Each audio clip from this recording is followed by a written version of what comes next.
Thank you very much, Deputy Shortall. Can I start by thanking Declan as Chair and Graham as CEO of the HRB for the opportunity to address you this afternoon. I'm kind of in between as to whether I really need these. I'll give it a go and see how I get on. For vanity is getting in the way. So I've been asked to address the title, Putting Research and Evidence into Practice, the Irish Healthcare System. And I want to start by putting that concept into some context that I hope this audience will appreciate. And the context that I want to create are those of professionalism and leadership, which are everyday realities for each of the people in this room, no matter what your discipline, no matter where you work, and no matter what you do. Leadership, first of all, is all about creating shared purpose. It's the process of influencing others to understand and to agree about what needs to be done, how to do it, and the process of facilitating both individual and collective efforts to accomplish shared objectives. It differs, as we know, from management, which is about getting people to do things, usually as a result of position, while leadership is about getting people to want to do things because they're engaged and because they're motivated. We can look back in history at a health service in which doctors doctored, nurses nursed, and managers administered, and that was certainly simpler, and I think it probably is still attractive to some people. But we now understand that a modern healthcare system needs distributed leadership, and by that I mean collective, connected leadership where all health professionals, whatever their place in the health system, act together across boundaries to deliver services, to solve problems, to respond to threats, and to adapt to change and innovation. And in that view of leadership, we're all leaders, and we all need to see that. We understand more and more that this sophisticated view of leadership needs to apply to every setting and service. The question is, should it not also apply to research? Embedding the core principles of research into day-to-day service delivery requires and demands leadership. It requires that professionals and the service that they work in are reflective, that they think about what they do, that they seek ways to improve and to understand. They generate questions about what they do, which is the first essential step in good research, the ability to frame a good and relevant question. I also want to consider professionalism as part of the context for looking at the themes that I'm going to address. Whenever a health professional asks a patient, "What can I do for you?" they commit themselves to having adequate technical expertise and to using that in the best interests of that patient. Professionalism embodies two distinct but highly related components. The first is in the context of the relationship with the individual patient and refers to professional virtues. And these are the kinds of things that come to mind most readily when we consider professionalism in medicine and healthcare, and they're perhaps the kind of things that the man in the street thinks about as the critical attributes of their doctor, their nurse, or their other healthcare professional. Indeed, I would argue they're often assumed by our patients, and they include such things as empathy, trustworthiness, humility, discernment, integrity, etc. It also includes competence, which implies that a professional has and maintains clinical knowledge and skills and a rational and appropriate use of available technologies. The second element of professionalism relates to professional obligations in the wider health and social context within which that relationship between a healthcare professional and a patient exists. A health professional is one part of a whole health system, and a patient is one member of a community or a population. Therefore, the context that I want to create as I apply this topic to some distinct but related and interdependent themes is one in which each of us looks at these themes not just on their individual merits, but asks what challenge they pose for us as leaders and what obligations they imply for us as professionals. So the first theme is research. And it's worth taking a moment to consider the relationship, which is the subject of today's proceedings, between research and its outputs and the policy-making process. Water falling onto limestone. It's absorbed, but there's no way of knowing what route it will follow or through the stone or where it will come out. Knowledge-driven models or problem-solving models have been offered to explain the relationship, but they derive, however, from the somewhat linear view of the natural sciences. They're analogous to the classical model of rational policy-making as one which is one that people aspire to, but in the real world of policy-making is unusual. A more useful notion has been put forward by commentators and observers, and that's the notion of enlightenment, to describe the way research influences policy. This draws on the idea of many different overlapping policy networks feeding into a dynamic, somewhat murky process of information exchange and challenge. Research concepts and ideas in this model permeate into the policy process, providing a backdrop of ideas and orientation that feed into policy. This is a much more fluid way of understanding how knowledge accumulates and then infiltrates thinking. In this model, research can be recognised as raising new questions, shedding new light, using new techniques and concepts, but also that it has a cumulative effect rather than the immediate and direct influence on public policy. In healthcare, as we know, research is not an end in itself, but a means through which new knowledge can be generated that ultimately is applied to improve and enhance outcomes from health services for individuals, communities and populations. Understanding is growing at the policy level of the requirement for us as policymakers to constantly and actively engage with the research agenda and with the research community to ensure a common understanding of priorities, to tailor research and research funding to national needs, to foster mutual understanding between researchers and policymakers, and to provide a capacity at the national level to enable more effective forward planning and horizon scanning. In the accelerating environment we have from a knowledge, intelligence and technology point of view, these are the features that our healthcare system needs. And it seems to me we're only at the beginning of what will be an ever-deepening relationship between policymakers and the research agenda, as I've described. But research and evidence must support all parts of the policy cycle, and that is research and evidence as to what policies are needed, what policies are best, what are the best means of implementation, how well are those policies working, and to what extent are they having the desired impact. It's probably fair to say, not applied only to this country, that health as an industry has lagged behind the examples of other sectors in specifically commissioning and utilising research evidence in a number of facets, core facets of how we operate and how we make policy, such as patient-orientated research, knowing or actively seeking to find out what clients or customers or patients require or value is a given in most modern service industries. Implementation science, the processes underpinning the effectiveness and safety of service delivery, for example, team factors, ergonomics and environmental design and human factors, are all explicitly identified as key factors in other industries. And safety research, researching and learning from what goes wrong, is still not developed as a core requirement in health as it is in other industries. We've seen in recent years a significant enhancement in our emphasis on health service and population research through government policy and the strategic direction of the Health Research Board. This is a very welcome leadership from the HRB of the kind that I spoke of earlier. There's every reason both to believe and to expect that this will lead to research in these areas that is as rigorous, valid, generalisable and ultimately publishable in high impact factor journals as any other form of research activity in this country. Medical and wider healthcare progress, as we know, is linked to a strong research community. But nevertheless, the traditional model of laboratory to bedside to patient to population in that linear fashion seems somewhat limited. In this model, questions are generated from the application of technology and the observation of outcome, which lead to new hypotheses, which can be refined and tested in laboratory or clinical observation or experimentation. A wider appreciation, I would contend, of health and the factors that influence it, such as social determinants, which go way beyond the reach of traditional healthcare, is needed. Furthermore, the emerging field of big data and connected health tempts us to believe that we no longer need questions and hypotheses as a basis for discovery, as we search for new associations which can be exploited to the good through research and innovation. A further observation I would make is the increasing understanding we have of the relationship between patient experience and outcome on the one hand and the structure and process of delivery of service on the other. A concrete example of this is provided in relation to cancer. Knowledge gained through health service and population research shows clearly the benefits of multidisciplinary involvement, especially in the diagnosis and treatment planning phase.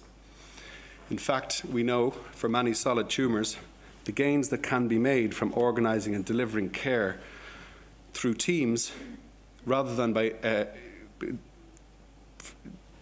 rather than by individual ologies, far outstrip many of the incremental advances in survival and outcome that have been achieved through individual improvements in treatment. And this poses two challenges for us.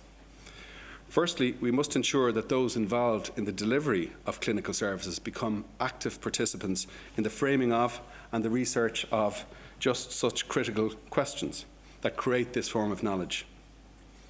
The second is that it challenges us to accept that the means of disseminating and successfully implementing knowledge, including that gained through research, is itself a source of questions and hypotheses that demand a rigour which is every bit as scientific and robust in terms of design and execution as any clinical trial or lab study. Implementing research evidence into practice, for example clinical guidelines, is increasingly recognised as requiring whole system change, implicating both the individual and the organisation. Implementation is a social process that is difficult and slow and demands collective action, involving widespread stakeholders as active change agents. Implementation strategies need to be both fit for purpose and fit for context. Many interventions that we find as meaningful fail to effectively translate into meaningful patient care outcomes. Barriers to implementing the associated change can arise at multiple levels that lead to that. And these can involve the patient level, the provider level, the organisation level, and the policy level. For our health services to be at their best and in the interest of quality of life of our patients and of the population, it's essential that all participants in the health system work together to create a culture of research through our health services and to ensure that it can absorb and apply research results and innovations. Those of us who are involved directly or indirectly in the provision of care to patients understand the difficulties that arise in ensuring that care is up to date, is evidence-based, and that knowledge is fully translated into practice.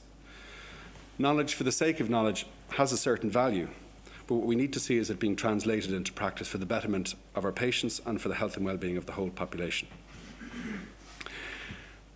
The generation of new knowledge, I would contend, through clinical research and any other form of research should produce a reasonable expectation on the part of patients and society at large that this knowledge will in fact be applied. Among the greatest healthcare challenges we now face is the ageing of our population and the very significant increase we will see in the prevalence of common chronic diseases. The greater proportion of our morbidity and mortality as a population relates to a modest number of these chronic diseases. And for the most part, we know and understand how they arise and how best to prevent their emergence, and in particular the development of complications that arise from them. And they challenge our healthcare system to move from being episodic and uncoordinated to being continuing, coordinated and fully integrated. Every developed healthcare system is struggling with this challenge. And I have no doubt as we continue to improve our collective efforts to apply knowledge in a consistent way, we can realise substantial additional benefits and economies in delivery of that care. The positive stories in terms of value, such as Peter Pronovost's 5-step line infection checklist or early warning scores, to name but a few, is that they illustrate the impact that we had from valuable research questions, the impact that can and I think I'm going to have to revert to my glasses. Finally got the better of me. Yes, that is better. So, from valuable research, for me at least, from valuable research questions that can and are generated by clinicians working on practical issues that arise at the bedside. It shows that innovations that matter to patients are not only about new technologies, but the consistent and thorough application of existing knowledge, however low tech. The second theme that I want to consider is health and well-being. Health professionals have a duty to promote health and well-being and to protect vulnerable persons and vulnerable social values. Healthy Ireland is our national framework for action to improve the health and well-being of the people of Ireland.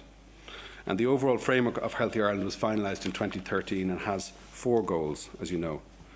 To increase the proportion of people who are healthy at all stages in life, to reduce health inequalities, to protect the public from threats to health and to well-being, and to create an environment in which every individual and sector of society can play their part in achieving a healthy Ireland. While more people are aware of the importance of wider social, economic and environmental factors that influence health outcomes, as a country we face serious challenges on a range of issues, such as overweight and obesity, problematic alcohol consumption, smoking and physical activity, to name but a few. Protecting, promoting and improving the health of the population requires a cross-sectoral approach.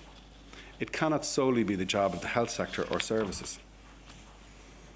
Age-related chronic diseases have their origins in earlier life experiences, and the determinants of lifelong health and well-being extend beyond health and personal social services to include socio-economic, environment and other social policy factors.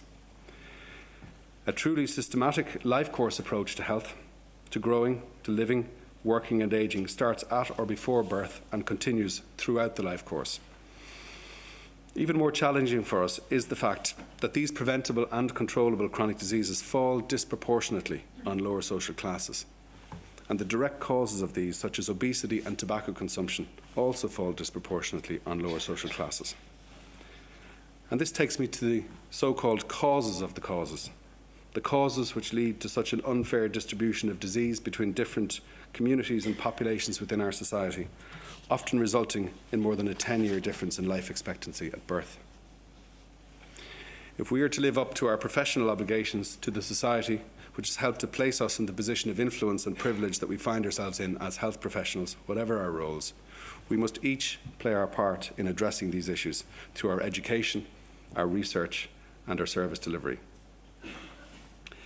Increasing the proportion of all of the people who are healthy at all stages in life means addressing and confronting these risk factors and promoting protective factors to support lifelong health and well-being.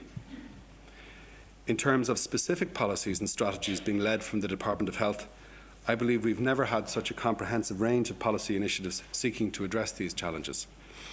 In the last few years, we have developed new evidence-based and research-informed policies which collectively set a clear direction across all of the major lifestyle-related determinants of health, including tobacco, alcohol, obesity, sexual health, physical activity, and also mental health and positive ageing. And we have also significantly strengthened the preventive and wellness components of major disease and service-based strategies, such as the soon-to-be finalised cancer strategy and the maternity strategy. And I should pause at this point to acknowledge the very significant contribution that the HRB as an organisation, in the expertise that it has in-house in particular, that it has made to our capacity to make these policies through some of the work that you have done for us on alcohol and drugs, work you have done for us on nutrition and fluoridation, and other policy areas such as mental health and disability. It's greatly valued and appreciated. The overall framework of Healthy Ireland provides the architecture through which engagement across government departments and with the whole of society operates to enable implementation of all of the actions of Healthy Ireland and its related policies that I've listed to be implemented. And this is led by the Healthy Ireland team in my office, who work closely with the health and wellbeing team in the HSE. We're reflecting right now on how we organise and reorganise that team and the way we relate to other external agencies such as the HRB and other government departments to recognise that the collective challenge we now have is in implementing these policies where that policy direction is clear, set and approved by government. And this requires a new and a different skill set to those we would have used and relied upon in developing the individual thematic policies that I've mentioned. The cross-sectoral approach that is at the essence of Healthy Ireland specifically highlights the economic and societal benefits of protecting and maintaining health, preventing illness and intervening early. And importantly, it acknowledges the interdependencies between what we're trying to achieve in health and very similar policy objectives in other areas such as education, employment, transportation, environment, social protection, where there are significant shared agendas that we've been able to connect to. The interconnectedness of these Healthy Ireland thematic areas signal the need for collaboration and cohesion between those tasked with linking research and evidence with monitoring, reporting and evaluation on this cross-government basis. In reflecting on the broad health and wellbeing agenda, in the future there needs to be a greater emphasis in terms of policy implementation and evaluation in designing interventions which take account both of human behaviours as well as attitudes and perceptions and the environments within which that behaviour happens, and also which recognises that the people and the environment themselves are changing. The use and possibilities of social media, for example, being a case in point, or the fact that 12% of our population and rising is now of a migrant background. These tell us that the cultural and social environment will be different in other respects, not simply because of traditional trends that we speak of when we consider demography and epidemiology. I note that one of the case study speakers this morning, and apologies I wasn't able to be here, was Professor Molly Byrne from NUIG, who is leading a HRB-supported research team on behaviour change, which shows how much the HRB is now doing to lead all of our thinking in these areas. Another point about the nature of how policy and research work together in the future should also resonate with two underpinning concepts of Healthy Ireland. And that is, they are empowerment of people and cross-sectoral partnership. Empowerment is critical, as it's essential that people, whether they are citizens or whether they're patients, have a more involved role in informing the research agenda.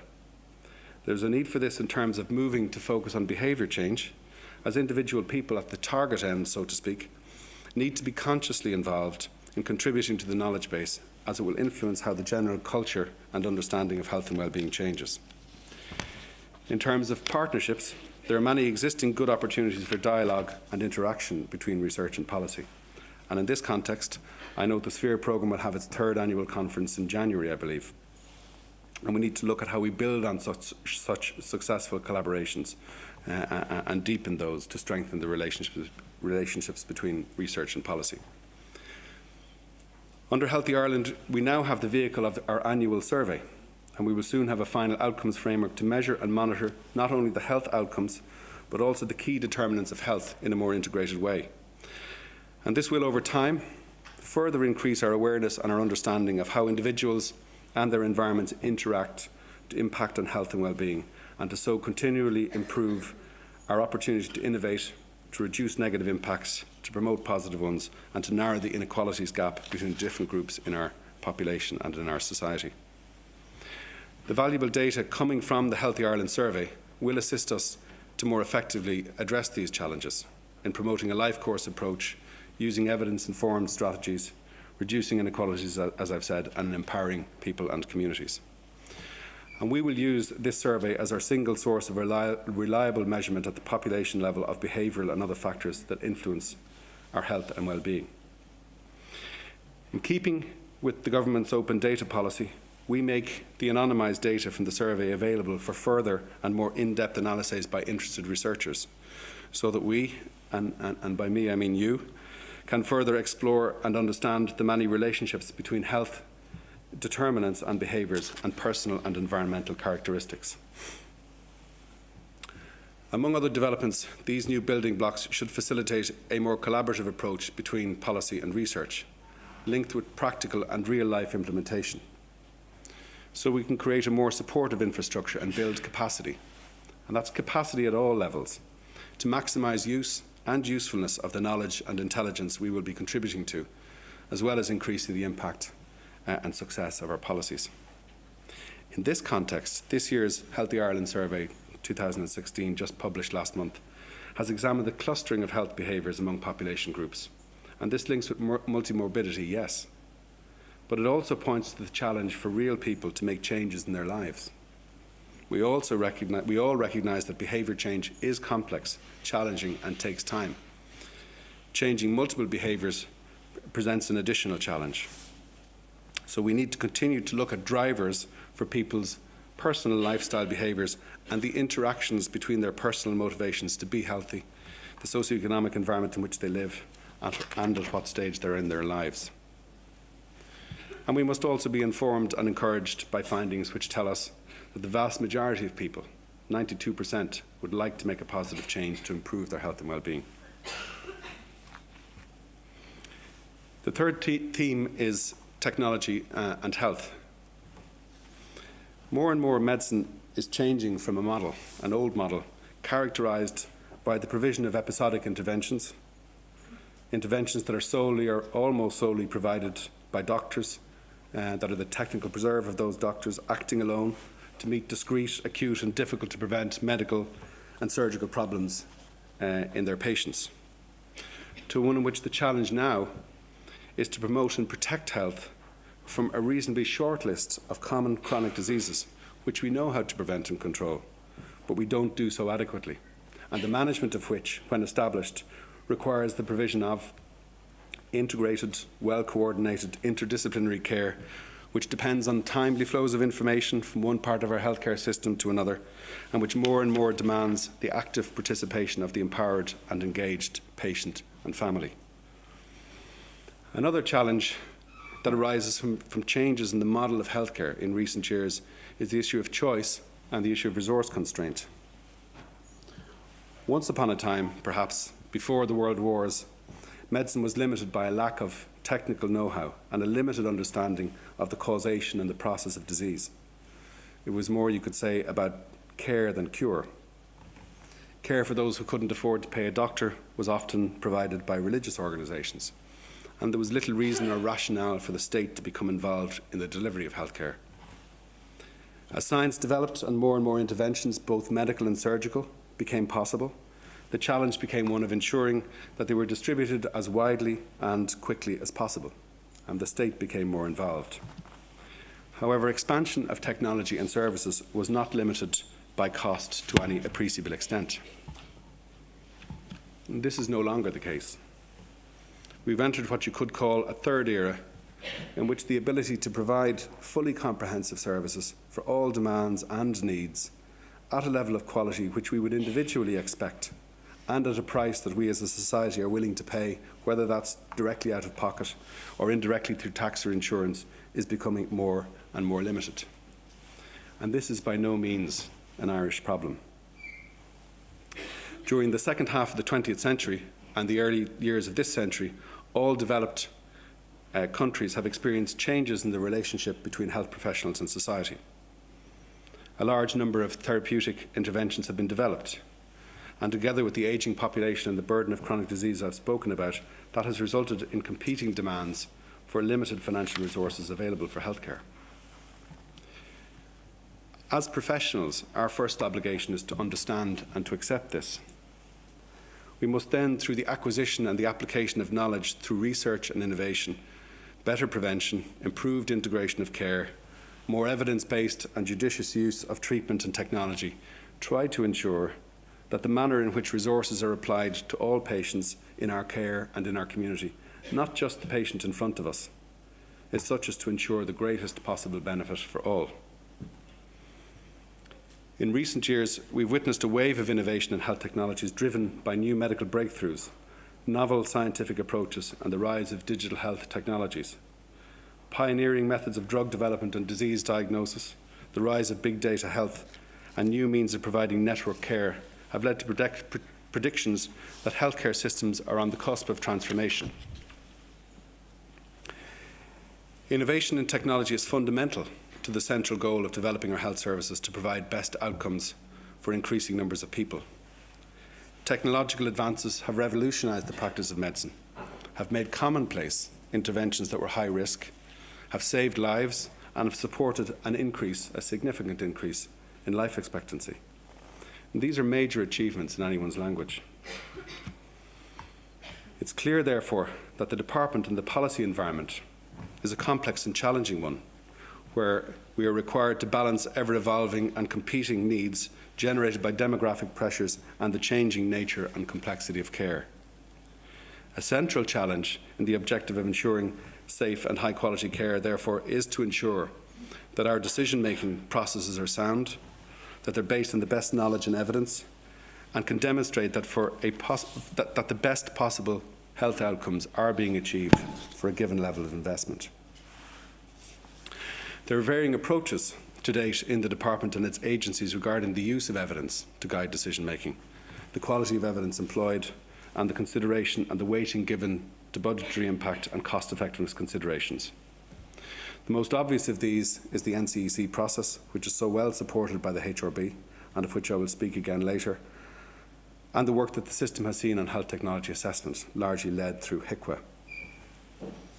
A structured and systematic approach to wider decision-making in the department, employing standardised criteria and processes such as systematic evidence reviews and budget impact analyses, has the potential to improve the quality of decision-making, to inform prioritisation, and policy development, and to demonstrate transparency and accountability in decision-making.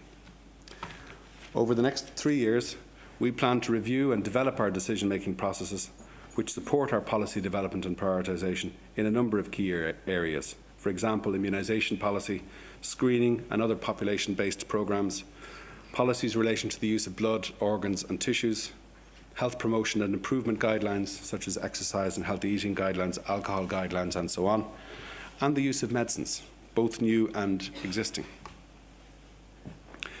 And we will require health technology assessment as part of all of that. It's a key component of evidence-based practice, and it's critical to the application of knowledge and evidence and its application to policy and practice. It involves, as you may know, the application of best available evidence about medical, organisational, social, ethical and economic implications of the development, diffusion and use of medical and health technologies. The core objective for health technology assessment is to support the process of decision-making, providing assurance to the public, to practitioners, to policymakers and to legislators that we're making the best possible choices, as I've mentioned, in our technology priorities and our investments.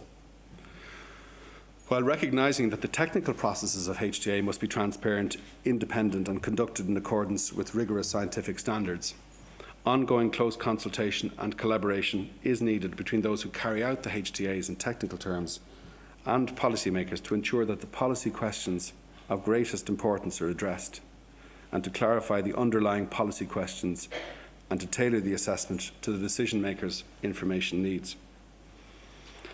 It's important to remember that the HTA process is inherently value-laden.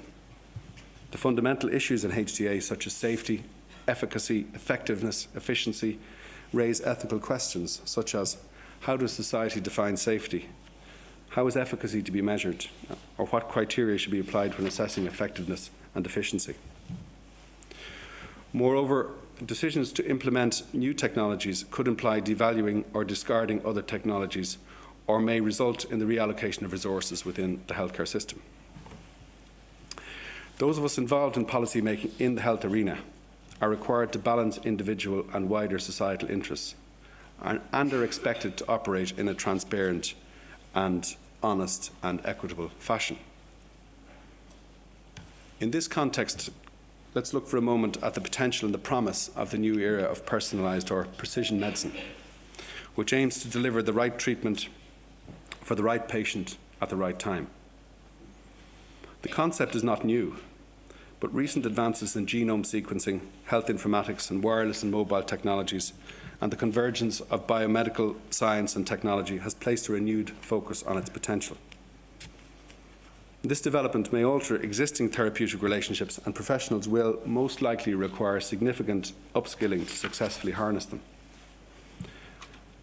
While precision medicine may very well increase our understanding of disease, their origins, their mechanisms, and provide us with opportunities for prevention and treatment, there is cause for caution. We need to ensure that enthusiasm surrounding precision medicine doesn't lead us into the trap of running ahead of the state of scientific knowledge. There are some that might argue that investments in addressing health inequalities might be a greater priority. A focus on precision medicine could signal an opportunity cost for other public health measures at the population level, such as inequalities, and we must pick our way at the policy level through these challenging ethical and organisational challenges. And to do that, we need to be guided by knowledge and intelligence that is derived from good information and from high-quality research. And the fourth and final theme I'm going to consider is patient safety. You'll be aware the delivery of healthcare is inherently risky, and that risk can never be fully eliminated. The sciences we have are not perfect. The technologies we use are not perfect. The people who work in the system are not perfect, and the systems themselves are not perfect. And in the interest of our patients, what we have to do is strive for a culture in which, as a routine, we profile risk as it relates to patient safety. We investigate and respond to incidents when they occur. We learn the lessons that can be learned, and we apply those lessons in order to minimise the risk of occurrence. Internationally, research and performance-derived data and information is limited in this area, A recent meta-analysis of studies using the global trigger tool has produced a new evidence-based estimate for the US of approximately 400,000 deaths per year in the hospital system. That's updating, you might be aware of the Institute of Medicine's early assessment, the 2 jumbo jets a day was the way it was memorably framed. In Ireland, a number of high-profile cases in relation to bloodborne virus transmission, vaginal hysterectomy and breast cancer, and other high-profile cases relating to patient safety have impacted on society's trust. In more recent times, concern has focused on maternity services. Recent good work undertaken by the Irish Medical Council and similar work undertaken by our Ombudsman has provided some analysis of patient complaints and shown us that examining basic data and information derived from routine operations can create a deeper understanding and intelligence from that data.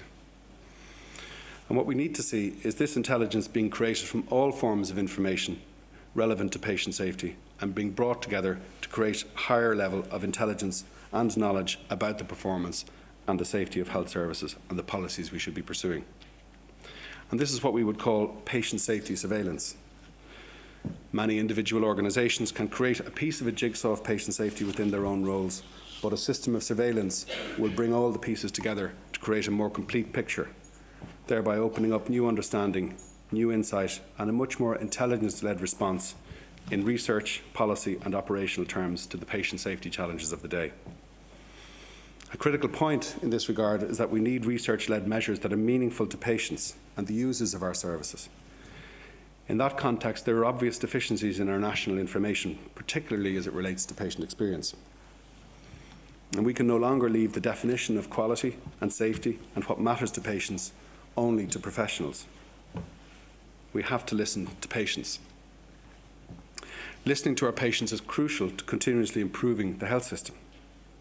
The Department, HIQA and the HSE will together establish the first National Patient Experience Survey in 2017.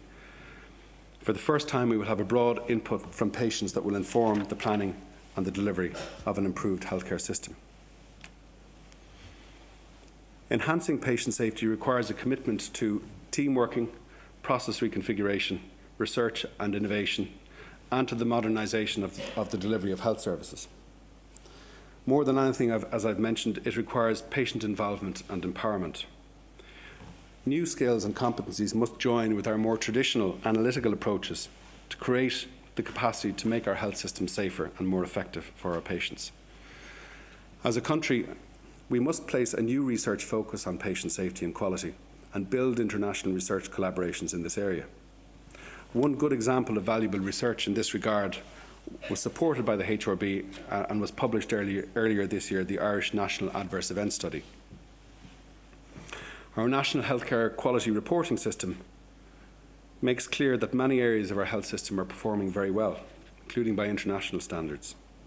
But there are also areas where further improvement is needed. In particular, considerable variation can be seen between counties in the rate of hospitalisation for common chronic diseases such as COPD, asthma, diabetes and heart failure. Identifying this variation is a first step to addressing the reasons why this variation exists and to improving it. There will be enormous policy value to be gained from deeper understandings through data analysis and research of the causes and the remedies for such variation. Another key safety area is the need to tackle the major international and national concern of multi-drug resistant infections and resistance to antibiotics. And this is an ongoing and evolving international risk for all healthcare providers. It's a significant patient safety and public health priority for the government, and we will be publishing our National Action Plan next year, developed in conjunction with the Department of Agriculture through the One Health mechanism. And it will be timely in this context to consider, as part of our national research agenda on patient safety, antimicrobial resistance. We'll be keen to discuss our policy considerations in these important areas further with the HRB in order to support the wider dissemination and implementation of patient safety improvements and interventions. The work of the National Clinical Effectiveness Committee I mentioned briefly earlier has developed a structured, systematic approach to the prioritisation, to the development and to the quality assurance of national clinical guidelines for key topic areas. The work encompasses decision-making frameworks around systematic evidence reviews, budgetary impact analysis and strategies to consider both feasibility and drivers of policy implementation. The publication by the Department of the first 14 guidelines of a suite of prioritised and quality-assured national clinical guidelines for Ireland is a critical step towards the delivery of the consistent, safe, evidence-based care that I spoke of earlier. And we will launch our first audit under the Clinical Effectiveness Programme next week at the Patient Safety Conference. And this is a marker of the policy commitment to transparency of information to improve practice. The implementation of good quality clinical guidelines and audit has been shown to reduce variation of the kind that I spoke about earlier and to improve the quality of clinical decision making. It creates an incentive to do the right thing. It involves clinicians, patients, service providers, regulators, insurers, indemnity providers and others. The Clinical Effectiveness Unit in the Department is planning a programme of capacity building for 2017 to focus on effective implementation of those guidelines. It recently invited submissions for the development and provision of training and resources in implementation science for national clinical guidelines. And it has worked very successfully in partnership with the HRB to scale up skill development and expertise in synthesising evidence for practice and policy. We will be announcing a collaborative hub titled the HRB Collaboration in Ireland for Clinical Effectiveness Reviews, or HRB CSER, funded by the HRB to support the work of the NCEC next week. And this will mean that our new guidelines, such as the recently finalised maternity guidelines, which will be launched next week, will benefit from the provision of a standardised, high-quality evidence review and budgetary impact analysis to support the decision-making that goes behind the recommendations for implementation of those guidelines. This work is, however, showing us that there are research gaps for supporting our decision-making, and we need to advance the scientific understanding of clinically effective care. This is becoming increasingly important with the ongoing growth in the scale of complexity that I spoke of earlier on and the new introduction of new technologies. Next week at the Patient Safety Conference, the Minister will launch the National Patient Safety Office to be located in the Department, which will lead a programme of patient safety which will include progression of our patient safety legislation, such as licensing and the health information in the Patient Safety Bill, the establishment of a National Patient Safety Advisory Council, the development of a model for patient advocacy services, the extension and strengthening of our clinical effectiveness agenda, and the National Patient Safety Surveillance System, about which I spoke earlier, to inform policy and safety prioritisation and planning. So in leaving you with some concluding thoughts and in thanking you for the opportunity to address you, I would say that we must begin our consideration of any of the issues that I have mentioned from the perspective that we are all here as leaders and as professionals to serve the needs of and to improve the health of our patients, our communities and society at large. I have no doubt that significant social, economic, technological, informational and ethical forces will continue to shape how we do this, as I've outlined. It will be our task as policymakers to enable and to support health professionals to operate effectively in this ever-changing environment. Increasingly, knowledge and intelligence derived from research and information will be the currency. And this will require our services to be made up of professionals and services that are self-questioning, reflective and driven by evidence and information about how best to meet the needs of patients, communities and society at large. That is why I commend the HRB on the leadership it has shown across many agendas and issues to further our knowledge, information and most critically of all, given the mandate of the HRB, to expand our capacity to conduct outstanding transformative research in order to improve health and well-being of individuals, patients, communities and populations. You have recognised the need to build an interdisciplinary capacity and capability to generate and address the critical questions that face us every day to meet the requirements of yours and our collective mission. It's one I expect that the research community will continue to respond to.